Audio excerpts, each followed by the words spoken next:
ቤተሰቦቼ እንዴት ናችሁልኝ? እኔ ያለው ፈጣሪ የተመሰገነ ይሁን። በያላችሁበት ሰላማችሁ ብዝት ትርፍርፍ ይበልልኝ።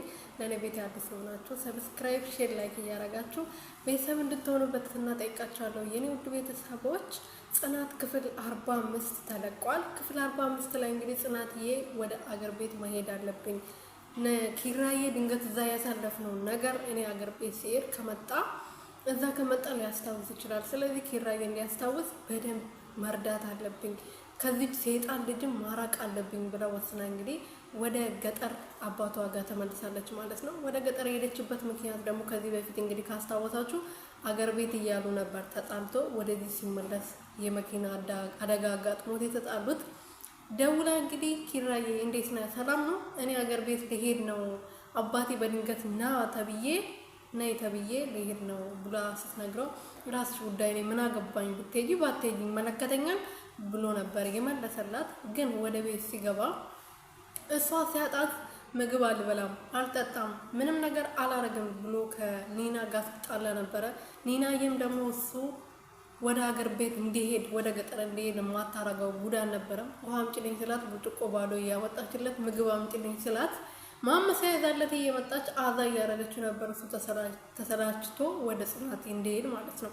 እና የኒና ሀሳቡም እየተሳካላት ነው። ግን ኒና ፈርታለች። ምክንያቱም የሰውን ትዳር አቃናለሁ፣ የሰውን ትዳር አስተካክላለሁ ብዬ እኔ መውደቂያ እንዳላታ ኪራ ከተናደደ የሚያረገውን ነገር ስለማያውቅ ጽናት ማስጠንቀቃታለች።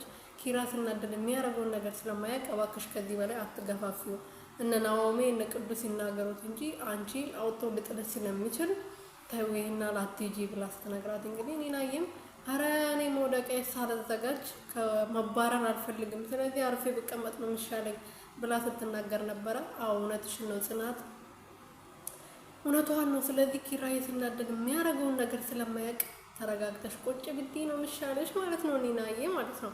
እና ጽናትዬ ወደ ሀገር ቤት ገብታ ተስፋ ቆርጣለች። ምክንያቱም በኪራ ብዙ ነገር አይታለች፣ ብዙ ነገር ስቃይ ደርሶባታል። አሁን ግን የመጨረሻ እድሌ ልሞክርና ከዚህ በላይ ህይወቴን ማመሰቃቀል አልፈልግም፣ እኔም የራሴ ህይወት መኖር አለብኝ፣ ተሰቃይቻለሁ፣ ይበቃኛል ብላለች። ግን ኪራዬ ይመጣል ብላ እርግጠኛ ሆና ነበረ የሄደችው። እንደዛም ሆኖ እሷ እንዳለችው እርግጠኛ ነበረች። ኪራዬም ደግሞ እኔ ወደ ቤት አልሄድም፣ ጽናት የሌለችበት ቤት እኔ አልገባም፣ በጣም ናፍቃኛለች፣ እባክህ ቅዱስ እውነት የምትወደኝ ጓደኛዬ ከሆንክ ጽናቴ ጋር ውሰደኝ ብሎ ስለምነው ነበረ። በዛ ላይ ደግሞ ሰክሮ ነበር ስለምነው ነበረ። አሁኑኑ ውሰደኝ ሲለው ነበረ። እና ስለዚህ ነገ ጠዋት እንሄዳለን። አሁን ሰክራል አንደኛ፣ ሁለተኛ ደግሞ በዚህ ምሽት እዛ መሄድ መኪና አይኖርም፣ ገጠር ስለሆነ እዛ መሄድ መኪና የለም። ስለዚህ ነገ ጠዋት አብረን እንሄድና ጽናቴን ታገኛታለህ፣ ከዛ ይቅርታ ትጠይቃታለህ። አንተ ስላስቀየምካት ነው አንደኛ ለመሄድ ወሰነችው። ስለዚህ እሷን ይቅርታ ትጠይቃታለህ፣ ትታረቃላችሁ ብሎ ነግሮታል ማለት ነው። ስለዚህ ኪራዬ ነገ ወደ ገጠር ይሄዳል ማለት ነው። ከዛ ሁሉን ነገር ያስታውስና ወደ ራሱ ተመልሶ ተያይዞ ይመጣሉ ብዬ ተስፋ አደርጋለሁ ቤተሰቦችዬ። ለማንኛውም ይህን ቻናል ሰብስክራይብ፣ ሼር፣ ላይክ እያደረጋችሁ እንድታበረታቱኝ በትህትና ጠይቃችኋለሁ ቤተሰቦችዬ። በዛ ላይ ደግሞ የመደወል ምልክት መንካታችሁን እንዳትረሳ የኔ ውዶች፣ ስወዳችሁ ማለት ነው።